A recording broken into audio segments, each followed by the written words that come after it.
ይህንን ምርጫ የማካሄድ የውዴታ ግዴታ ነው ማለት ነው። ከዚያ አኳያ እኛ እንደ ተፎካካሪ ፓርቲ እና እንደ አባላት ይህንን ምርጫ ለማካሄድ ግዴታ ስለሆነ ከዚያ አኳያ ሰባተኛው ዙር ሀገራዊና ክልላዊ ምርጫን በተመለከተ ሁለት ወሳኝ ግቦች አሉት። ከዚያ አኳያ እንድናሳካ የምንፈልጋቸው አንደኛ ምርጫው ሰላማዊ፣ ፍትሃዊ፣ ነፃና ተቋማዊ በሆነ መንገድ እንዲካሄድ እና እንዲጠናቀቅ ያስፈልጋል ማለት ነው። ከዚያ አኳያ አባላት በሂደቱ በተለይ ሰላማዊ ስንል ሂደቱ ሁሉ በእርግጥ ከዚህ በፊት በርካታ ምርጫዎችን አካሂደናል፣ እንቸገራለን ብለን አናስብም። ከዚያ አኳያ በፍጹም ጥንቃቄ በተሞላበት መንገድ ሂደቱ ሰላማዊ እንዲሆን ያስፈልጋል። ሂደቱ ፍትሃዊ እንዲሆን ያስፈልጋል እና ነፃ እና ታማኒ ሆኖ በተቋማት ዘንድ በዚህ ደረጃ እንዲረጋገጥ ስለሚያስፈልግ አንድ ይህንን በግብ ወስደን ልንሰራ እንገደዳለን ማለት ነው። ህዝቡ ይህንን ምርጫ በደንብ አድርጎ እንዲቀበለው አድርጎ መስራት ያስፈልጋል። በሂደቱ መጨረሻም ላይ በህዝቡ ዘንድ ተቀባይነት እንዲኖረው አድርገን መስራት ስለሚያስፈልግ ይሄ ነው። በሌላ መንገድ ተፎካካሪ ፓርቲዎችም ይህንን ምርጫ ቅቡልነት ያለው አድርገው እንዲወስዱ መስራት አለብን። ይህንንም እንዲያረጋግጡ ያስፈልጋል። በሌላ መንገድ በዓለም ደረጃ እንግዲህ በርካታ ምርጫዎችን በሂደቱ አይተናል። በዚያ ደረጃም እንዲቀበሉት አድርገው እንዲወስዱት ማድረግ አለብን ማለት ነው። ከዚያ አኳያ ይህንን ካደረግን ሁለት ግቦችን አሳካን ማለት ነው። እንግዲህ ይህንን ስናደርግ በሂደቱ በርካታ አስቻይ ሁኔታዎች አሉ።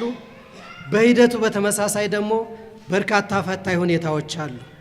እነዚህን ሁኔታዎች በደንብ አድርገን ማለፍ ያስፈልጋል ማለት ነው። ከአስቻይ ሁኔታዎች አኳያ እንዲወሰዱ የሚፈለጉት አንድ ሶስት ነገሮችን በደንብ ማወቅ ያስፈልጋል። አንደኛው ሀገራዊ ምክክርና ለሰላም አሁን ሀገራችን ያለችበትን ተስፋ በደንብ መገንዘብ ያስፈልጋል። ደረጃ የዲሞክራሲ ተቋማት መኖርና ከዚህ በፊት ከነበረ ሁኔታ በእጅጉ እየተሻሻሉ የመጡ መሆናቸውን በደንብ መገንዘብ ያስፈልጋል። ስትራቴጂ ከጥቅል ኮንሴፕቱ አኳያ አንድን ዓላማ ለማሳካት የሚያስችል ጥበብ ነው። ሳይንሳዊ የሆነ ጥበብ ማለት ነው።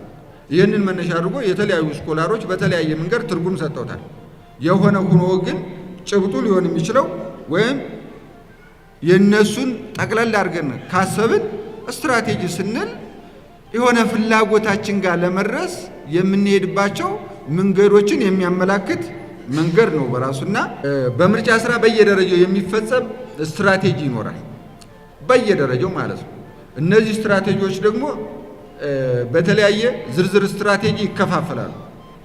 ዝርዝር ስትራቴጂ እያልን ታች እስከምንፈጽማቸው አቅጣጫዎች ላይ ስለሚደርስ እሱን በዚያው መልስ እየሰጠ ባለቤት እየሰጠ ነው ሊሄድ የሚችለውና ለሰባተኛው ሀገራዊ ምርጫ እነዚህ ነገሮች ቅድም እንዳልኳችሁ ተመላክተው ወይም በቅድ ደረጃ ተነድፈው ይዋሉ ያደሩ እና ባለቤት ተሰጥቷቸው ወደ ተግባር እየተገባም ጭምር እንደሆነ ታሳቢ ማድረግ በጣም ተገቢ ነው ሊሆን የሚችለው። ከዋና ስትራቴጂ ተነስተን እታች ድረስ ስንሄድ ያለውን ነው የሚያሳየው። በስተቀኝ በኩል ያለው ስል ማለት ነው ወይም ሌቭል ኦፍ ስትራቴጂ ብለን የምናየው እንግዲህ ከዚህ አኳያ ለሰባተኛው ሀገራዊ ምርጫ ሂደት ዋና ስትራቴጂ ያለው መሪ እቅድ አለ፣ ቼክሊስቶች ይዘጋጃሉ። የምርጫ ክርክርና የግድ ወደ ኋላ ወደ ምርጫ ካምፔን ወደምንለው ስንገባ የምናየው ይሆናል ማለት ነው። የምርጫ ቅስቀሳ ስትራቴጂ ቅስቀሳ ምንድነው ነው? አሁን ከዚህ ከምርጫ ኮንቴክስት አኳያ ቅስቀሳ ማለት ምን ማለት ነው? በተለያየ መንገድ የተለያየ ትርጉም ይሰጠዋል።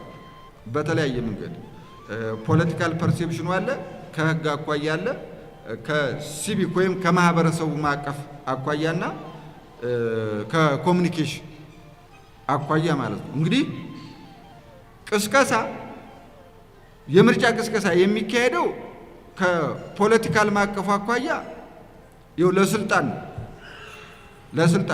ለስልጣን ማለት ኢኔሴንስ ዝም ብለን የፍቅረ ስልጣን ስላለን ብቻ ተወዳድረን ስልጣኑን ለመያዝ አይደለም። ግን እንዳንድ ተፎካካሪ ፓርቲ እንዳንድ ራሱን የተሻለ ሀሳብ አለ ብሎ እንደሚገመግምና እንደሚረዳ የፖለቲካ ፓርቲ ስልጣን ቢይዝ በምርጫ ተወዳድሬ ባሸንፍ የተሻለ ሀሳብ አለኝ። እንደ ብልጽግና ፓርቲ በዚህ በ5 ዓመት ውስጥ ያከናወናቸው ተግባራት ፕሮጀክት ላይ አሪፍ እንቅስቃሴ ነበር። ይሄን ለማህበረሰቡ ማስረዳት ይጠይቃል።